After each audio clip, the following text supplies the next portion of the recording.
Sir, Tughlaq road थाने में आज आपने शिकायत दर्ज कराई है, क्या मामला है? सर, आज आप लोगों ने शिकायत दर्ज की है। देखिए, भारतीय जनता पार्टी के एक नेता ने दिल्ली में पिछले सप्ताह राहुल गांधी जी को जान से मारने की धमकी एक तरीके से दिया था। जब उन्होंने कहा कि राहुल गांधी जी संभल जाओ, नहीं तो आपका भी वही हाल होगा जो आपकी दादी का हुआ है।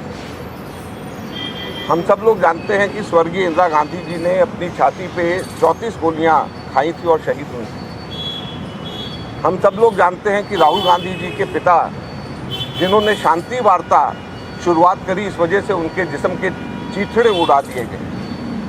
आप उस व्यक्ति को, जिसके परिवार में, जिसके पिता ने, जिसकी दादी ने शहादत देश के लिए दी, आप उनके बारे में ऐसा कहते हो कि आप संभल जाओ, आप बोलो मत कुछ भी, नहीं तो आपका भी वही हाल होगा जो आपकी दादी का हुआ है। भारत के अंदर राजनीति इससे ज़्यादा निचले स्तर पे नहीं गिर सकती। चलिए, एक व्यक्ति ने कह दिया, हो सकता है उसके अपने निजी विचार हो सकता है कि वो अपने आकाओं को खुश करना चाह रहा हो, लेकिन ना तो उसके आकाओं ने, ना भारतीय जनता पार्टी के नेताओं ने उसको चुप कराने की कोशिश करी, ना उसकी भर्त्सना करी। उसके 2-3 दिन के बाद में भारतीय जनता पार्टी के ही सहयोगी दल ने, उसके एक नेता ने, विधायक ने ये कह दिया कि राहुल गांधी जी की जो जुबान काट करके लाएगा उसको 11 लाख रुपए मिलेंगे। क्या ये राजनीति है? आपको जिसकी बात पसंद नहीं, आपको जिसकी आवाज़ पसंद नहीं, आपको इसलिए उसकी बात पसंद नहीं, इसलिए उसकी आवाज़ पसंद नहीं क्योंकि वो अक़लियत की बात करते हैं, माइनॉरिटीज़ की बात करते हैं, दलितों की बात करते हैं, पिछड़े वर्गों की बात करते हैं, मजदूरों की बात करते हैं, संविधान को बचाने की मांग करते हैं, इसलिए आप कहते हैं कि उसकी जुबान काट लेगा जो उसको 11 लाख मिलेंगे। आपको उसकी आवाज़, उसकी बात पसंद नहीं, इसलिए आप कहते हैं कि तुम्हारा भी वही हाल होगा उसी तरीके से जो तुम्हारी दादी का हुआ था। मैं एक चीज़ बता देना चाहता हूं भारतीय जनता पार्टी को, ये कांग्रेस पार्टी है और ये राहुल गांधी है।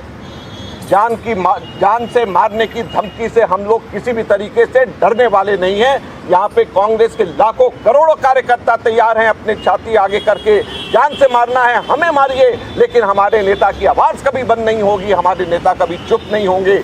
इसी प्रकार से हमारे नेता दलितों के, पिछड़े वर्गों के, अक़लियतों के और कुचले वर्गों के कॉन्स्टिट्यूशन को बचाने के लिए इन सब की आवाज़ हमारे नेता उठाते रहेंगे। ये आज हम कहना चाहते हैं और सरकार को भी ये कहना चाहते हैं कि वो संभल जाए, अपने लोगों को संभालें, अपने लोगों को बचाएं, उनको बताएं। और ये कोई एक जगह, 2 जगह नहीं है। जो व्यक्ति इनको पसंद नहीं आता उसको ये खट से उसको कहते हैं कि ये आतंकवादी है, उसको आतंकवादी ब्रांड कर देते हैं। एक मंत्री भारत सरकार का इसलिए उनको राहुल गांधी जी को आतंकवादी ब्रांड कर दे क्योंकि जो राहुल गांधी बोल रहे हैं वो उनको पसंद नहीं। तो ये कहाँ की राजनीति है? एक नेता कह दे कि इनको मार दिया जाए जान से, इनकी जुबान काट ली जाए क्योंकि उनकी बात उनको पसंद नहीं आ रही। तो इसलिए आज हम लोगों ने यहाँ पे पुलिस कंप्लेंट करी है कि इनके खिलाफ सख्त से सख्त कानूनी कार्रवाई करी जाए।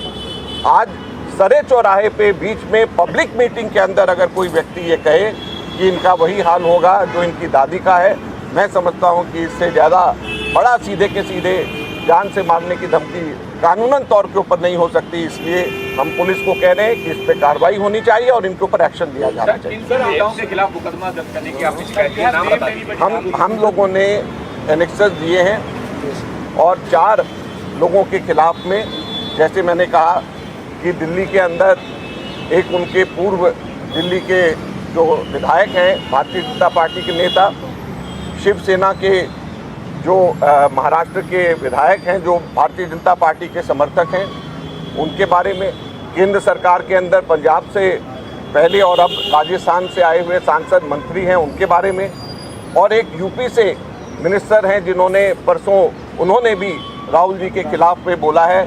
ये चारों के खिलाफ में हम लोगों ने बाय नेम हमने कहा है कि इनके खिलाफ में FIR होगी। कल कांग्रेस अध्यक्ष ने चिट्ठी भी दी है प्रधानमंत्री, इससे पहले आप लोग लगातार इस बात को उठा रहे हैं।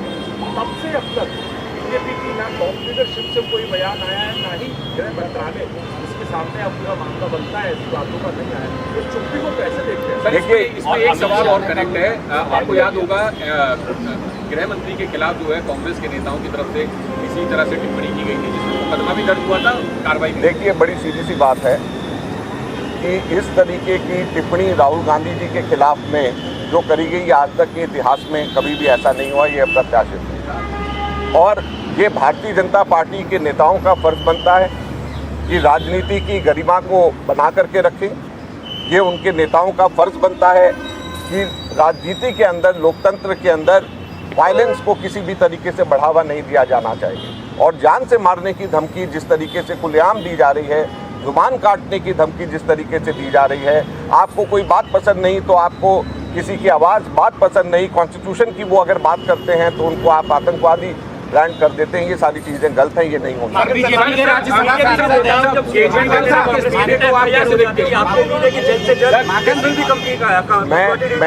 मैं ये उम्मीद करता हूँ कि FIR होगी, और उससे भी ज़्यादा मैं ये उम्मीद करता हूँ कि भारतीय जनता पार्टी अपने नेताओं पे लगाम कसेगी। और साथ में ये भी फिर से कहना चाहता हूँ कि कांग्रेस के नेता, कांग्रेस पार्टी कभी डरी नहीं है इन धमकियों से। हम सब के सब लोग तैयार हैं अपनी जान को देने के लिए, और किसी भी तरीके से हम लोग चुप नहीं रहेंगे। हम लोग हिंदुस्तान में दलितों के, पिछड़े वर्गों के, अक़लियतों के और संविधान को बचाने की आवाज़ हम उठाते हैं।